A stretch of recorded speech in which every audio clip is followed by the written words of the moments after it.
Like, subscribe, and get notified. Several real-time air ambient quality monitoring stations installed to monitor pollution levels in Panji have been relocated to Don Bosco High School's ground.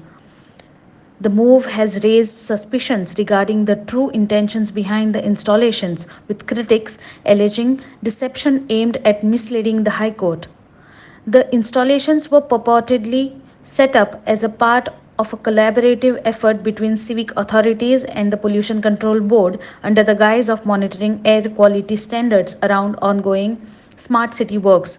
However, just 8 days following the High Court inspection, most of these monitoring stations were found to have been shifted to a location near the Don Bosco School, prompting accusations that the measures were merely a ploy to deceive the court. Sagun Gowde for Herald TV.